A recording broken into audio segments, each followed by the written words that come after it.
여러분 안녕하세요. 믿고 보는 원불대 불교 대백과 원영입니다. 잘 지내셨죠?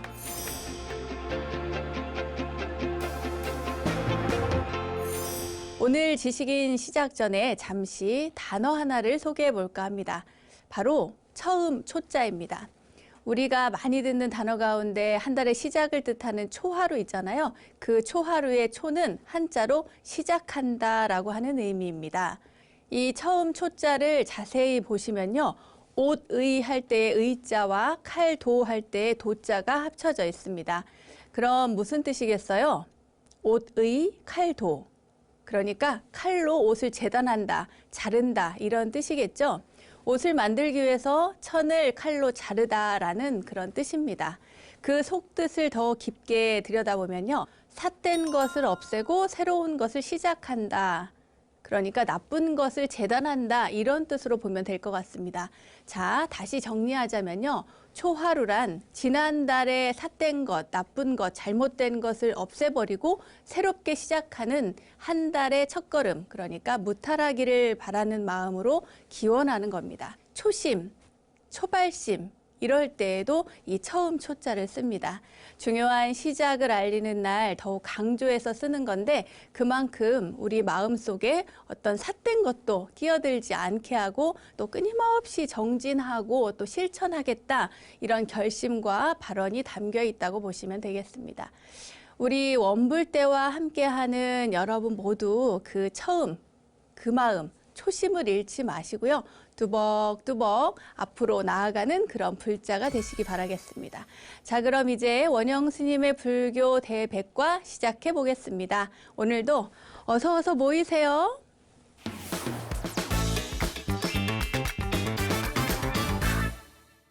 원영 스님의 불교 대백과 첫 순서는 알고 보면 약이 되는 수많은 불교의 이야기들과 불교 지식을 내 안에. 자, 여러분 무슨 시간이죠? 네?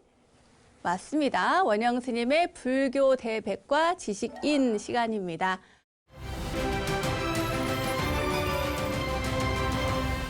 오늘은 부처님의 이름들이라는 주제로 부처님의 명호에 대해서 알아보도록 하겠습니다. 근데 여러분, 부처님은 어떤 분이실까요? 2600여 년 전 인도에서 왕자의 몸으로 태어나서 깨달음을 이루신 석가모니 부처님을 떠올리는 분도 있으시겠고, 또 다니는 절에 가면 그 법당에 모셔져 있는 여러 부처님들이 계시잖아요. 석가모니 부처님뿐만 아니라 아미타 부처님도 계실 것이고 약사열애 부처님도 계실 것이고 또 관세음보살님만 이렇게 단독으로 모셔져 있는 분도 계실 것이고 지장보살님만 모셔져 있는 절에 다니시는 분도 계실 겁니다. 자, 그럼 이렇게 많은 부처님들, 보살님들은 왜 이렇게 많이 계신 걸까요? 여러분 생각해 보세요. 보통 우리들은 한 개 또는 두 개 정도의 이름을 가지고 있습니다.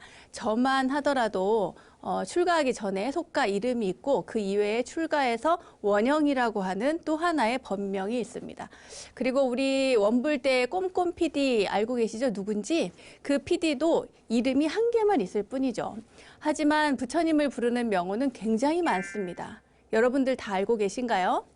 자, 오늘 지식인 시간은 부처님의 명호, 부처님을 부르는 이름이 왜 그렇게 많은지, 그리고 그 명호에는 어떤 의미를 담고 있는지 자세히 알아볼까 합니다.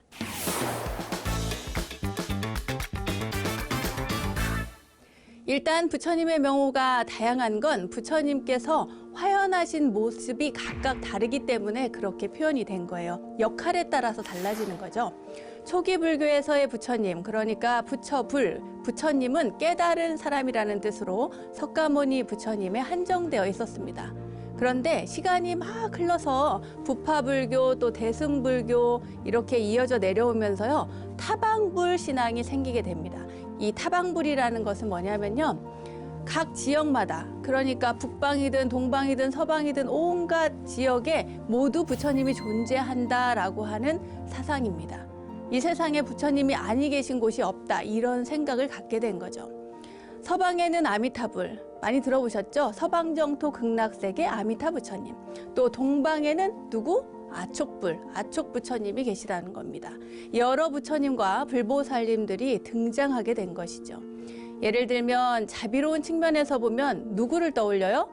그렇죠. 관세음보살님을 떠올립니다. 이 관세음보살님, 그리고 또 지혜로운 측면에서 보면 누구? 문수보살님을 떠올리고 대세지보살님을 떠올립니다. 병든 이를 구제하는 측면에서 보면 약사열애 부처님을 떠올리게 되죠. 우리가 아픈 사람을 위해서 약사열애 분께 또 기도를 많이 하잖아요. 이렇듯이 각각 역할에 따라서 이름이 또 다 달라집니다. 간단하죠? 하지만 그렇다고 해서 부처님이 또 여러 분으로 계시는 것은 아닙니다. 예를 들어서 홍길동이라는 사람이 있다고 가정을 해볼게요.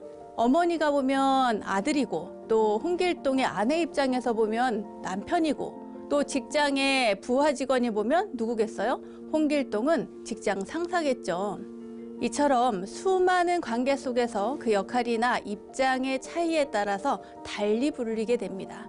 마찬가지로 한 분의 부처님, 석가모니 부처님의 공덕상에 따라서 진리의 모습에 따라서 각양각색으로 바뀌게 되는데, 그것이 아미타 부처님, 약사열애 부처님, 비로자나 부처님, 미륵 부처님, 관세음보살, 지장보살, 문수보살, 이렇게 각양각색의 보살로서 화연하는 모습을 우리가 그렇게 이름 붙인 것입니다. 여기서 공덕상이란 공덕에 따라서 화연하는 모습이라는 뜻이에요. 이제 이해가 되셨어요? 네, 깔끔하게 정리가 됐죠? 자, 그럼 넘어가 보도록 하겠습니다.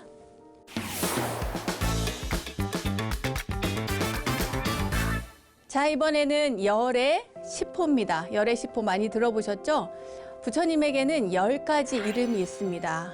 10가지 이름. 그 10가지가 뭔지 아세요? 기억나세요? 열의 10호 하면 열의, 응공, 정변지, 명행족, 선서, 세간의, 무상사, 조어장부, 천인사, 불, 세존. 몇 개예요? 11개죠. 11개입니다.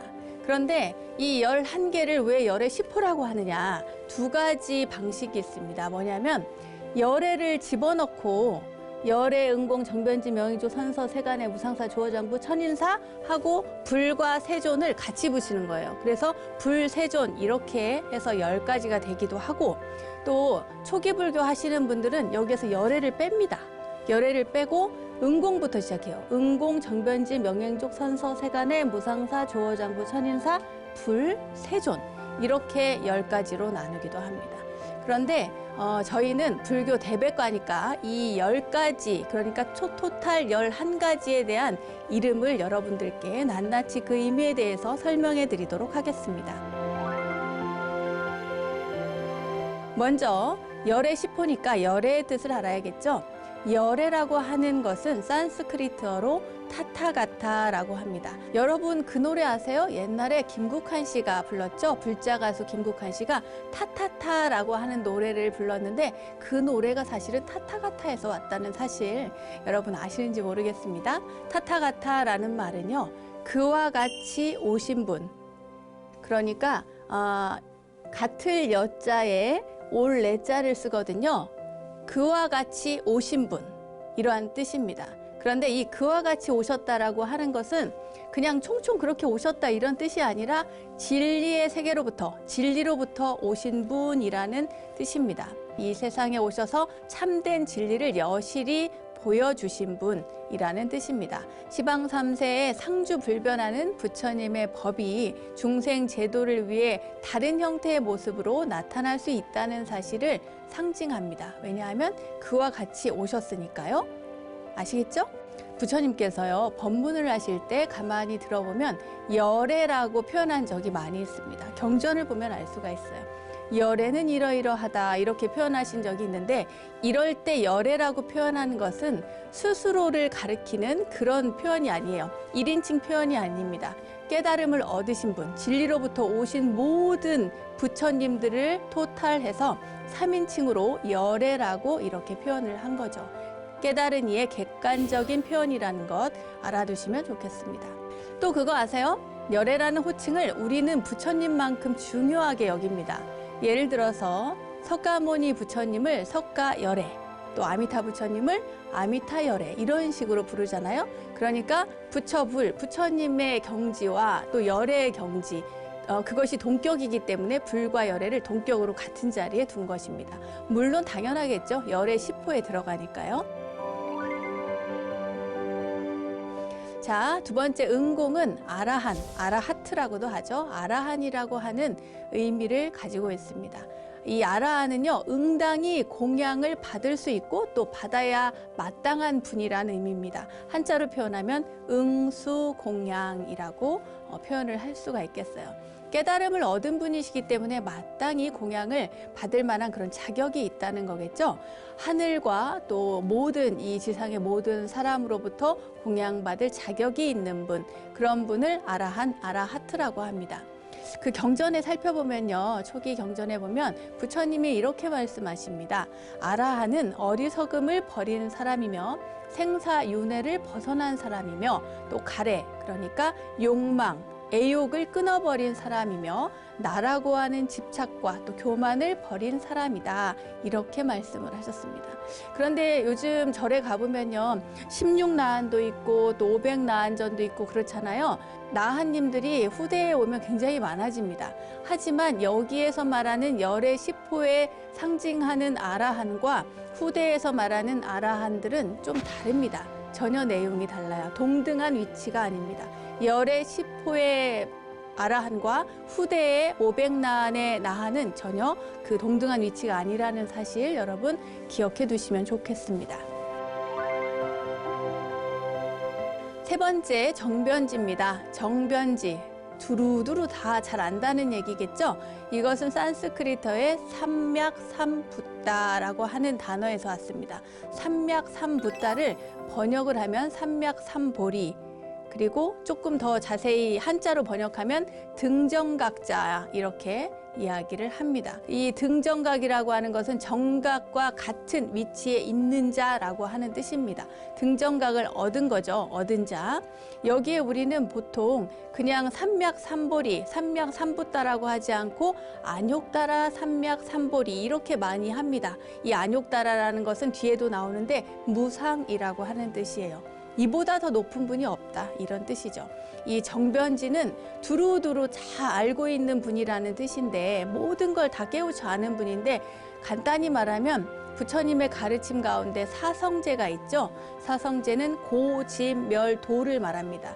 고라고 하는 것은 이 세상에 태어나는 것 자체, 그리고 이 삶이 모두 고다, 괴로움이다. 그런데 그 괴로움에는 반드시 모두 원인이 있다. 집착이라는 원인이 있다.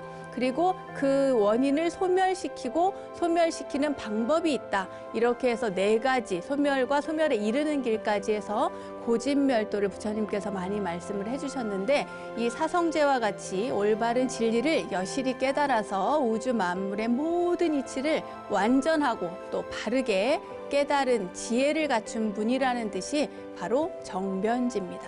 이 정변지는 그러니까 그 성문이나 영각과는 좀 달라요. 성문은 그 소리를 듣고 부처님의 말씀을 듣고 깨달으신 분 또는 인연이 되어서 깨달으신 분이라고 하는 뜻인데 부처님의 깨달음, 이 정변지라고 하는 의미에는 그 단순히 인연이 돼서 깨우치는 것이 아니라 그 깨달음보다 굉장히 폭이 넓고 다양하고 깊이 있고 넓은 그런 모든 지혜를 갖춘 분이라는 뜻입니다. 자, 4번째로 넘어가겠습니다. 4번째, 명행족입니다. 명행족은 산스크리트어로 위다짜라나 삼빠나라고 합니다. 위다짜라나 삼빠나. 이 명행족을요, 이렇게 살펴보면 명은 밝을 명자를 써요. 밝을 명자. 그러니까 뭐가 밝겠어요? 눈이 밝을까요? 지혜로운 거죠. 지혜가 밝아요. 무슨 지혜가 밝냐? 개정해 사막으로 모든 진리를 다 갖추고 그것에 밝은 분이라는 뜻입니다. 그리고 행은 행할 행자. 행은 뭐겠어요? 행위겠죠. 이 행위를 그냥 어떻게 합니까? 몸만 움직이는 게 아니죠. 몸으로도 움직이고 입으로도 하고 또 생각으로도 합니다. 그러니까 신구의 삼업으로 지은 모든 행위가 이 행에 들어갑니다. 그리고 족, 마지막 족은 만족하다, 부족하다라고 하는 그 족자인데요. 그러니까 지혜와 실천을 모두 구족하신 분, 그러한 부처님을 명행족이라고 합니다. 부처님은 인식과 행위를 겸비한 분이고요. 이 모든 것을 두루 갖추고 계시기 때문에 열의 10호에서 명행족이라고 부르는 것입니다. 다섯 번째 선서입니다. 선서. 선서는 산스크리트어로 수가타라고 부릅니다. 말하자면 깨달음의 언덕. 어디죠? 여러분 들어보셨을 겁니다. 피안입니다. 피안. 저기 언덕 건너가는 거예요. 깨달음의 언덕. 이 강을 건너 저쪽에 있는 그 피안에 이르러서, 그러니까 생사에서 벗어났다는 뜻입니다. 이 세상을 벗어나서 저 피안의 언덕으로 가신 분, 고통스러운 생사윤회의 강을 건너가신 부처님, 다시는 이 생사고해로 돌아오지 않는다는 의미를 가지고 있죠. 신체적, 정신적 안락이라고 할 수 있겠죠. 인간이 바라는 최상의 행복, 그것을 얻은 분, 그걸 상징적으로 저 피안의 세계로 건너가신 분이라고 해서 선서라고 합니다. 여섯 번째, 세간해입니다. 세간해. 이 단어만 들어도 아마 이해가 가실 겁니다. 세간해. 산스크리트어로는 로카비드라고 합니다. 로카비드라고도 하고요. 우리가 알고 있는 또 살고 있는 이 세상을 완전하게 이해하신 분, 이 세간을 이해하신 분, 그것을 세간해라고 합니다. 세상의 모든 일을 알고 계시는 분이 누구겠어요? 부처님이죠. 그런데 부처님이 무슨 신통력으로 세상의 모든 일을 아는 것이 아니라 이 세상의 모든 이치는 다 연기에 의해서 일어나기 때문에, 원인이 있고 그것에 따른 결과가 있기 때문에 모든 것들이 연기에 의해서 일어난다고 하는 것을 알고 계시는 거예요. 그러니까 세상 일이 당연하죠. 모든 것들이 당연하게 일어난다는 겁니다.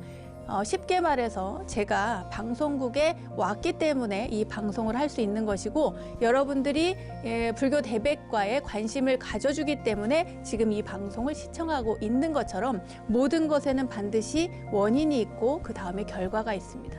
세상의 모든 것들을 다 알고 계신 부처님, 모든 근거는 바로 연기다. 이렇게 이해하시면 되겠습니다.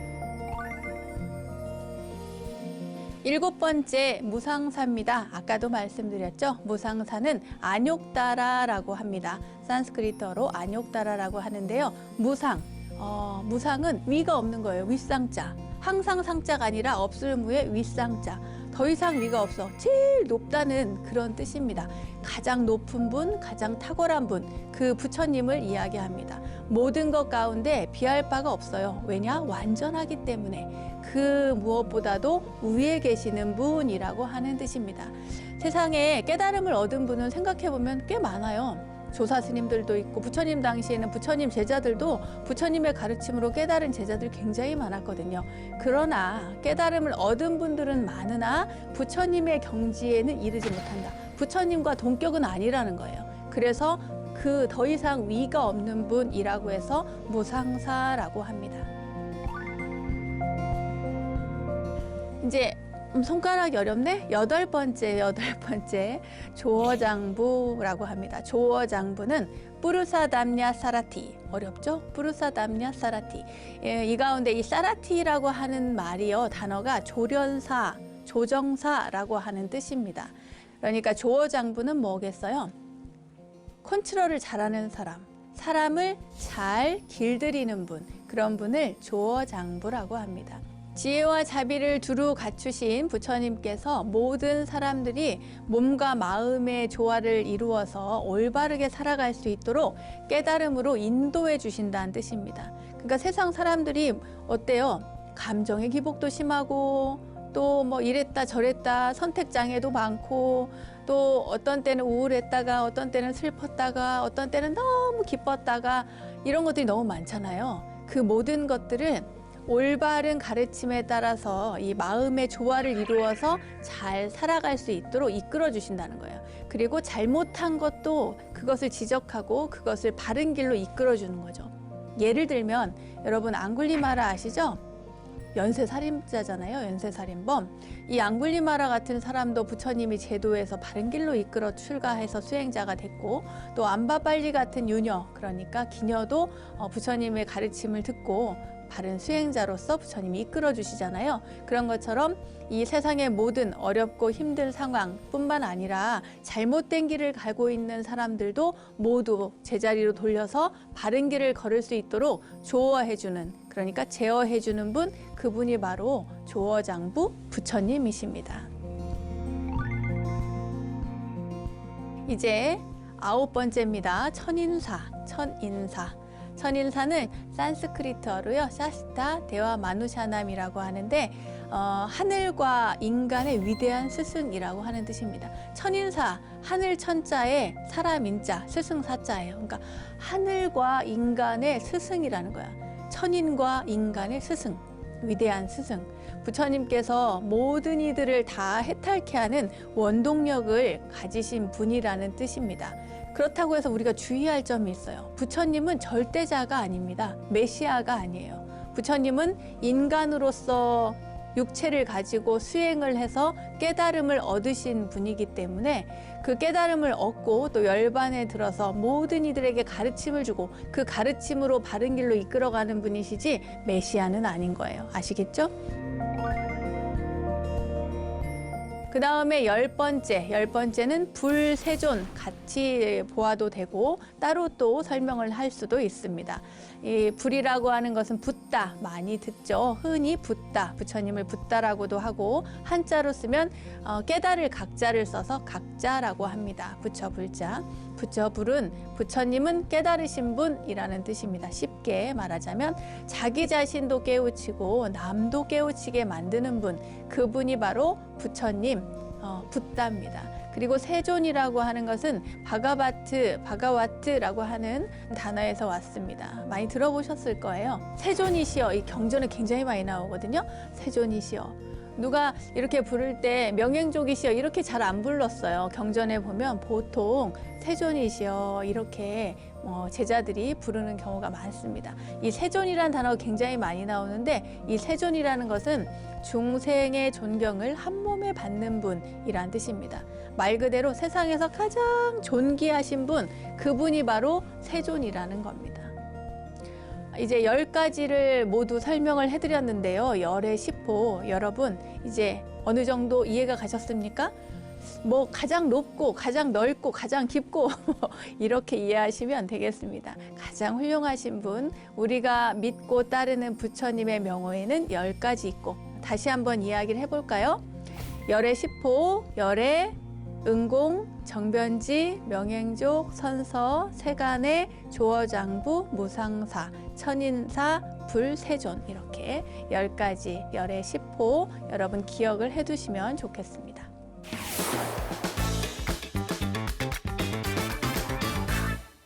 자, 이제부터 삼신불에 대해서 이야기를 해드리겠습니다. 지금까지 우리가 열의 10호에 대해서 말씀을 드렸잖아요. 그런데 갑자기 왜 삼신불이 튀어나오냐? 이 삼신불이라고 하는 것은 뒤늦게 나중에 생긴 사상입니다. 그러니까 사람들은 부처님이 돌아가신 후에 그 다음 부처님이 오실 때까지 그 시간이 56억 7천만 년이나 지나야 그 다음 부처님이 오신다고 이렇게 알고 있었어요. 그런데 그러면은 육신을 가진 부처님이 돌아가시고 그 이후에 56억 7천만 년이 지난 다음에 부처님이 오시면 그 사이는 그럼 어떻게 되는 거지? 이렇게 생각을 하는 거죠. 부처님은 돌아가실 때 나에게 의지하지 마라. 가르침에 의지하고 스스로 의지해서 열심히 살으라고 했는데 안 되는 거예요. 가르침만으로는 안 되는 거야. 우리가 믿고 의지하고 따를 만한 어떠한 부처님이 계셔야 되는 거죠. 아니야, 부처님은 육신은 사라졌지만 부처님은 분명히 우리와 함께 하시고 우리가 있는 곳마다 몸을 놔두어서 화연해서 우리에게 오실 거야, 이렇게 생각하기 시작을 합니다. 이것을 사람들은 조금 더 깊이 연구하고 고찰하면서 철학적으로 파악을 하게 되죠. 그래서 성격에 따라서 부처님의 모습을 분류를 하기 시작합니다. 아까도 말씀드린 것처럼 모습에 따라서 다 달라지죠. 그것을 불타관이 변화된다라고 합니다. 그리고 그 불타관이 바뀌면서 생긴 그 사상으로서 대표적인 것이 바로 삼신불 사상입니다. 이 삼신불이라고 하는 것은요, 법신불, 보신불, 화신불, 법신, 보신, 화신, 이러한 세 가지 개념을 가지고 부처님을 설명한 불타관을 말합니다. 잠깐 그럼 개념 설명까지 하고 넘어갈게요. 경전에서는 부처님의 몸은 법으로 되어 있다고 합니다. 그 뜻이 무엇일까요? 부처님은 본래 모습이 법 그 자체랍니다. 이 육신의 부처님이 아니에요. 머리 곱슬곱슬해서 머리 이렇게 따 올린 그런 부처님의 모습, 그것이 부처님이 아니다. 부처님은 그냥 진리의 모습 그 자체다. 그 겉모습만으로 부처님을 상징적으로 우리가 이해하는 것이지 부처님은 진리 그 자체의 모습이다. 즉 중생을 제도하기 위해서 중생과 같은 몸을 빌려서 이 중생계에 오신 분이다. 그래서 부처님께서는 중생과 같은 모습으로 형상화했다. 이렇게 보시면 되겠습니다. 자, 그럼 아까도 말씀드린 것처럼 삼신불이 누구시죠? 법신, 보신, 화신불을 말합니다. 먼저 법신불에 대해서 말씀을 해드릴게요. 법신이라고 하는 것은 다르마카야라고 합니다. 이 카야라고 하는 건 모음이란 뜻이에요. 이 신이라고 하는 것이 모음이라고 하는 뜻입니다. 대표적인 법신불로는 누가 있어요? 비로자나 부처님이 계십니다. 비로자나 부처님을 우리는 법신불로 이해를 합니다. 영원불변하고 유일한 법, 진리를 인격화시킨 진리불 그 자체를 법신이라고 합니다. 그러니까 진리는 시간과 공간을 초월해서 변함없이 존재를 하는 겁니다. 예를 들면 부처님께서 2600여 년 전에 태어나셔서 이 세상에 오셔가지고 그 이후에 돌아가시잖아요. 돌아가신 이후에도 부처님의 말씀은 남아 있습니다. 그 말씀, 진리의 가르침, 그러니까 부처님이 계시든 안 계시든 상관없이 그 진리의 말씀은 그대로 남아있는 거죠. 그리고 진리가 그대로 표현된 것이 바로 비로자나 부처님이라고 생각을 하시면 되겠습니다. 진리를 인격화시킨 진리불을 바로 비로자나 부처님이라고 하는 거예요. 근데 저희가 여러분 절에 가면 예불 하잖아요. 예불 모실 때 개양, 정양, 해양, 해탈양, 해탈직연향 이런 이야기를 합니다. 제가 못하는 연불을 좀 해야 되나?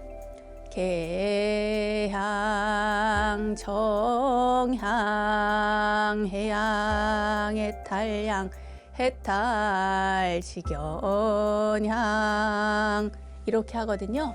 이 5가지 법신불이 갖추고 있는 덕목이 바로 이 개양, 정양, 해양, 해탈향, 해탈, 직연향이라고 합니다. 자, 그럼 개양부터 볼까요?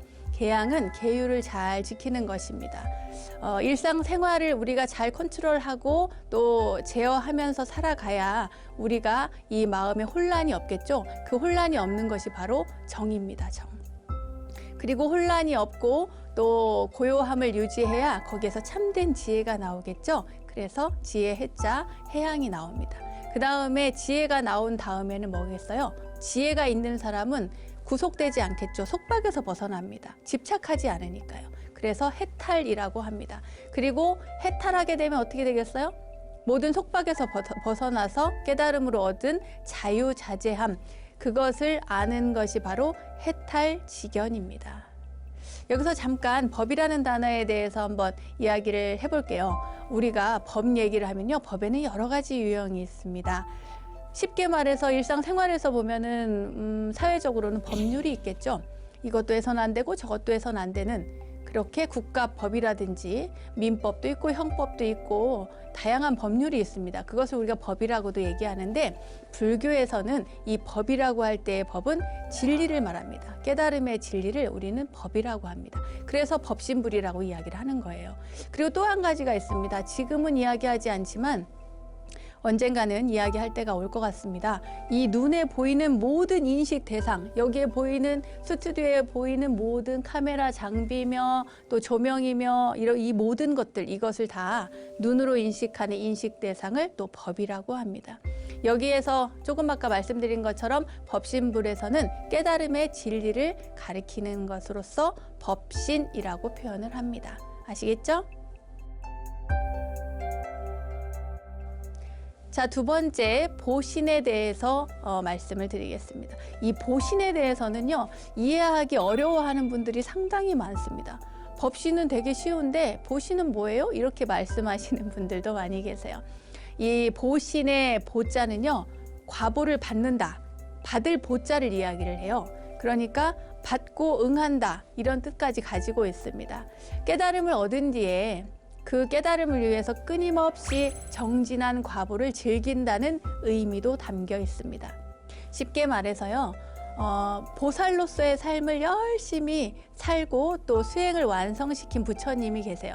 그런 부처님을, 아까는 법신불을 비로자나불이라고 했잖아요. 보신불은 노사나불이라고 합니다. 노사나 부처님. 잠깐 예를 들어서 다시 말씀을 드리겠습니다. 아미타 부처님 어디 계세요? 서방정토 극락세계에 아미타 부처님이 계시죠. 그런데 이 아미타 부처님은 전생에 법장 비구였을 때 48가지 서원을 세우셨답니다. 그 수많은 48가지 서원을 세우고 열심히 정진하고 또 수행을 해서 나중에 부처를 이루었어요. 부처를 이룬 다음에 당신이 사는 그 세계를 만듭니다. 그곳이 바로 어디냐면 서방정토 극락세계예요. 그러니까 법장 비구일 때부터 열심히 수행 정진해서 부처를 이루고 그 세계를 만드신 분, 그분들 또 있어요. 누가 있냐? 유리강 세계 약사열애 부처님입니다. 약사열애 부처님은 전생에 12가지 서원을 세우셨어요. 그리고 그 서원에 따라서 열심히 수행 정진을 하셨습니다.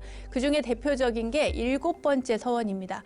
뭐라고 얘기를 했냐면, 내가 다음 생에 깨달음을 얻을 때 중생들이 온갖 병을 앓는데도 돌봐줄 사람도 없고 가난하고 또 굶주리고 그렇게 고통을 겪더라도 내 이름을 들으면 온갖 병이 다 낫고 몸과 마음이 안락하고 집안이 두루 풍족해지기를 제가 서원합니다. 이렇게 서원을 하신 거예요. 그 서원을 나중에 성취하고 세계를 만든 것이 바로 유리강 세계입니다. 그러니까 뭐겠어요? 그 과정, 전말이 다 있는 거죠. 쭉 과정이 있고 수행의 과정의 결과로서 이러한 부처를 이루고 또 세계를 만들고 이런 분들을 우리가 보신불이라고 합니다. 아시겠죠? 네. 자, 아까 얘기한 거 다시 복습할까요? 청정법신, 비로자나불, 원만보신, 노사나불, 그리고 저희가 이렇게 얘기합니다. 천이백화신, 석가모니불, 이렇게 얘기하는데 진리로 표현하면 법신, 그리고 몸으로 표현하면 보신, 그리고 몸을 놔두면 화신, 이렇게 이해를 하시면 되겠습니다. 자, 2가지는 했고요. 자, 3번째 화신으로 넘어가도록 하겠습니다. 조금 전에 제가 뭐라고 그랬어요? 천이백화신, 석가모니불, 그죠? 네, 중생 제도를 위해서 중생의 몸으로 바꾸어서 직접 중생계로 오신 부처님, 그분이 바로 누구예요? 석가모니 부처님이에요. 석가모니 부처님은 화신불이고, 그러니까 몸을 놔둔 거지, 이 세상에. 우리에게 가르침을 주기 위해서, 우리를 교화하기 위해서. 그러니까 이 화신불의 목적은 딱 하나입니다. 중생 교화. 중생을 이끌어주기 위한 것이 이분의 목적이에요.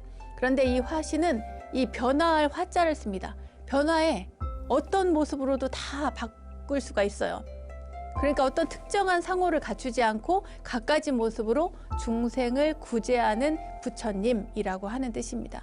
어떤 때는 또 그냥 보통 남자였다가, 또 어떤 때는 뭐 굉장히 인도 땅이었으면 아마 또 바라문이었다가, 또 보살이었다가, 또 축생이었다가, 마귀였다가, 이렇게 또 중생이 애타게 부르면 나타나는 관세음 보살이었다가 뭐 다양한 모습으로 이렇게 나타날 겁니다. 그러니까 우리가 어떻게 살아야겠어요? 우리가 만나는 모든 분들이 다 부처님인 거예요. 부처님의 화신일 수 있다는 거죠. 그러니까 그 누구를 만나더라도 여러분 부처님을 대하듯 하셔야 됩니다. 부처님께서 이렇게 말씀하셨죠. 마지막에 법과 자기 자신에게 의지하지 나에게는 의지하지 마라. 그러니까 법을 스승으로 삼고 스스로에게 의지해서 살아가야지 육신의 부처, 나에게 의지하지 말라, 이렇게 말씀을 하신 거예요. 옛날에 이런 일이 있었습니다. 몸이 병든 어떤 사람이 죽기 전에 부처님을 딱 한 번 보는 것이 소원이었던 그런 사람이 있었어요. 그래가지고 부처님이 갑니다. 죽기 전에 부처님을 보는 게 소원이라고 하니 그 병든 박할이라고 하는 그 비구에게 가서 보고는 부처님께서 이 육신을 보아서 무엇하느냐, 이 육신에 집착하지 말라는 말씀을 그때 하시거든요. 그와 마찬가지로 이 부처님께서는 마지막까지 자기 자신에게 의지하지 이 육신의 형상을 가진 나에게 의지하지 마라, 이렇게 말씀을 하셨어요. 왜냐하면 화신불이니까.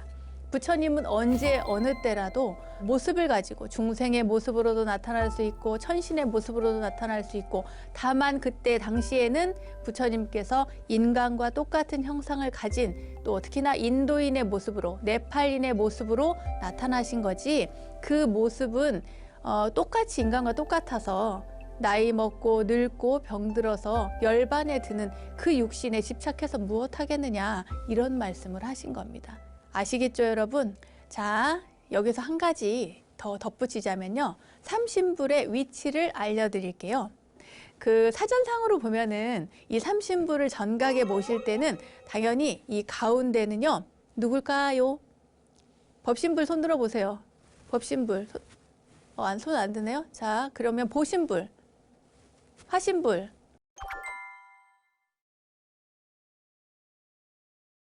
석가모니 부처님이 가운데 모셔집니다. 그리고 왼쪽에는 비로자나 부처님, 그리고 오른쪽에는 노사나 부처님 이렇게 모십니다. 중심은 석가모니 부처님이에요. 그럴 것도 같아요. 왜냐하면 석가모니 부처님이 열반에 드신 이후에 우리가 이 삼신불 사상이 나타났으며, 그리고 부처님, 석가모니 부처님의 진리의 말씀을 인격화해서 만든 분이 바로 비로자나 부처님이고, 육신으로 해서 그 과정을 통해서 새로운 세계를 이끌어가는 그 부처님을 노사나불로 형상화했기 때문에 이렇게 화신불, 법신불, 보신불 이렇게 이해를 하시면 되겠습니다.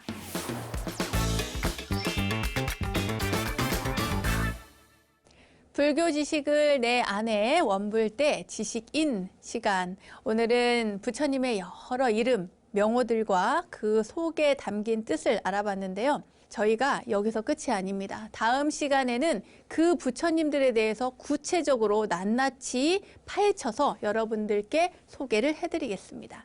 자등명, 법등명, 이 단어도 여러분 꼭 기억하십시오. 스스로를 등불 삼아 또 법을 등불 삼으라는 부처님의 가르침, 그 진정한 의미를 마음속 깊이 새겨보면 좋을 것 같습니다. 자, 불교 지식을 내 안에 원불대 지식인, 오늘은 여기까지입니다.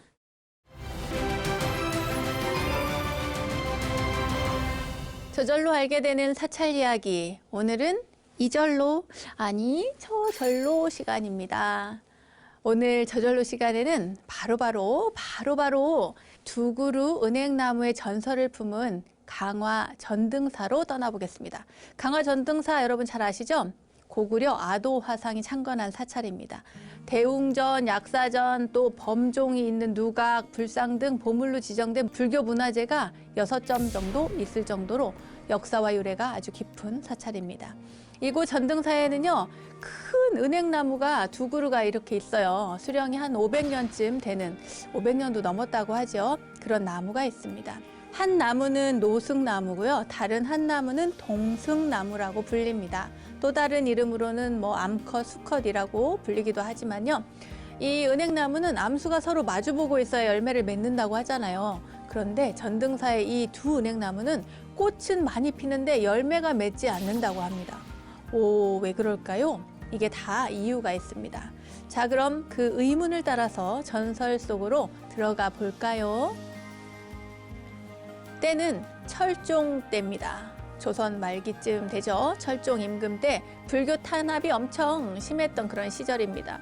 전에 조선시대 편 여러분 보셨죠? 조선시대에 너무 가슴 아픈 역사가 담겨 있잖아요. 그 가운데 또 공물도 바치고 사역도 하고 막 이렇게 해야 됐던 그런 스님들의 고통, 그 시대입니다. 그 시대에 정말 폐사도 많이 되고요. 절도 많이 없어지고 환속도 많이 당하고 그런 어려운 시절에 강화도 전등사에 벼슬아치들이 들이닥칩니다. 그러면서 요구를 하는 거예요. 뭐라고 얘기를 하냐면 임금님께 진상할 은행을 작년에 10가마를 올렸는데 올해는 그 2배인 20가마를 내라는 거예요. 아, 너무 기가 막히죠? 은행나무 두 그루에서 은행이 어떻게 20가마가 나옵니까? 말이 안 되잖아요? 그때 어린 동자승이 있었는데 그 동자승이 소승은 벼슬아치들이 측은하게 생각되는데 이제는 그들이 미워집니다. 어찌하면 남을 그렇게 미워하지 않을 수 있을까요? 이렇게 이야기를 합니다. 미워 죽겠다는 거예요. 그러니까 노스님이 뭐라고 하냐면 남을 미워하는 건 본인, 그러니까 자기 자신을 너무 아끼기 때문이니라. 자기를 아끼는 마음은 남을 미워하기도 사랑하게 하기도 만든단다. 이것은 모두가 다 인연 따라 일어나는 거니까 나의 어변으로 인해서 남을 미워하는 것은 곧 자기 자신을 미워하는 것과 같다. 오늘날 조정은 물론이고 또 사대부까지 부처님의 법을 되게 욕되게 하고 있긴 하지만 그렇다고 해서 우리가 그들을 미워해서는 안 된다. 부처님 법은 결코 더럽혀지는 것이 아니니까 자비로서 그들을 대해야 된다. 이렇게 이야기를 합니다. 그리고요, 이 노스님이 어린 동자승에게 심부름을 시켜요. 뭐라고 시키냐면, 선지야, 너는 저기 백년사에 가서 추송 스님을 모셔오너라. 이렇게 얘기를 하죠. 그 후에 추송 스님이라는 분이 전등사에 도착을 합니다. 근데 이 추송 스님이라는 분이 엄청 도가 높으신 분이었나 봐요. 그래서 이 노스님이 추송 스님에게 이렇게 부탁을 하려고 모시고 오라고 했던 거죠. 그리고는 동자승에게 선제야, 모든 대중을 일주문 밖에 있는 은행나무 아래로 모두 모이라고 일러라. 그리고 별자 스님은 은행나무 아래 제단을 마련하고 3일 기도를 올릴 테니 그 준비를 하라고 해라. 이렇게 말씀을 하세요. 그래가지고 사람들이 은행을 또 이제 많이 열리게 하려고 제를 지내는 모양이구나 하면서 구경을 가요. 3일 기도를 한다니까, 더군다나 그 유명한 도령 높다는 추송 스님이 와서 제를 올린다고 하니까 구경 가야 되겠다, 이렇게 생각을 한 거예요. 근데 마을 사람들은 그렇게 생각하지만 그 관에서 나온 군관들은 와서 시비를 합니다. 아니, 이 제는 왜 올리는 거예요 도대체? 혹시 곡물 바치기 싫어가지고 하는 거 아니에요? 혹시 우리들을 좀 잘못되게 하려고 혹시 저주하는 기도라도 하는 거 아니에요? 하면서 이제 이렇게 얘기를 하는 거예요. 그럴 리가 있냐고, 그런 게 아니라고 하면서 이렇게 겸손하게 말을 하니까 군관이 비웃어요. 뭐 제를 지낸다고 기도한다고 은행이 뭐 더 열리나? 이런 식으로. 그렇게 군관이 비웃었는데 그 순간 갑자기 군관이 얼굴을 감싸고 땅 위에 나뒹굴어집니다. 그리고 봤더니 한쪽 눈은 붓고 나중에는 이 눈이 멀어져요. 그렇게 비웃고 나니까. 이러한 상황이 있었는데도 기도는 계속되죠. 기도 막바지에 목탁 소리, 바람 소리, 연불 소리가 일시에 딱 멈추는 거예요. 딱 멎더니 그때 마지막으로 추송 스님이 장엄하게 축원을 합니다. 오늘 남선부주, 해동, 조선국, 강화도 전등사에서 3일 기도를 지성으로 봉행하여 마치는 대중들은 두 그루 은행나무에 열매가 맺지 않게 해주기를 축원하나이다. 100년이고 1000년이고 은행나무에 열매가 맺지 않게 바랍니다. 이렇게 축원을 하는 거예요. 그러니까 축원이 끝나자마자 갑자기 바람이 불고 막 먹구름이 막 몰려오더니 우박이 쏟아지고 비가 막 우중충하게 막 갑자기 뭐든지 막 다 떨어지는 거예요. 이날 이후에 노승도 보이지 않고 동승도 보이지 않고 추송 선사도 보이지 않고 다 보이지 않아요. 그리고 관가의 탄압도 더 이상 없어졌습니다. 근데 재밌는 건요, 그 이후에 지금까지 은행이 열리지 않는다는 거예요. 너무 신기하죠. 이 두 그루의 은행나무는 오늘날까지도 열매를 맺지 않는데 사람들은 이 은행나무 하나를 노승나무, 그리고 다른 하나를 동승나무라고 부릅니다. 사람들은 보살이 전등사를 구하기 위해서, 또 부처님이 전등사를 구하기 위해서 이 세 사람의 스님으로 변해서 오신 거라고 믿게 됐대요. 자, 우리 복습할까요? 여기에서 이렇게 세 분의 스님으로 변해서 왔다. 이건 뭐예요? 변화할 화자, 화신불이죠. 화신불. 네, 이렇게 스님으로 변해서 오신 거라고 믿게 되고요. 그때부터 전등사 은행나무는 꽃은 피어도 열매는 맺지 않았다고 전해지고 있습니다. 너무 재밌죠, 여러분?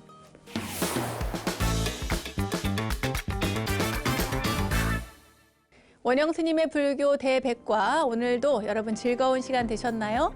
세상의 모든 불교의 이야기를 모아서 전해드리고 있는 매력적인가? 불교 대백과. 오늘은 부처님의 명호와 그 의미, 그리고 강화 전등사에 있는 두 그루의 은행나무 전설까지 여러분께 전해드렸습니다. 흥미로운 이야기와 알매 지혜가 가득한 시간, 원영 스님의 불교 대백과 원불대, 오늘은 여기까지입니다. 다음 원불대 이야기들도 여러분 기대해 주시고요. 저는 여기서 인사드리겠습니다. 믿음직한 원불대, 믿고 보는 원불대, 다음 시간도 잊지 마세요. 성불하세요.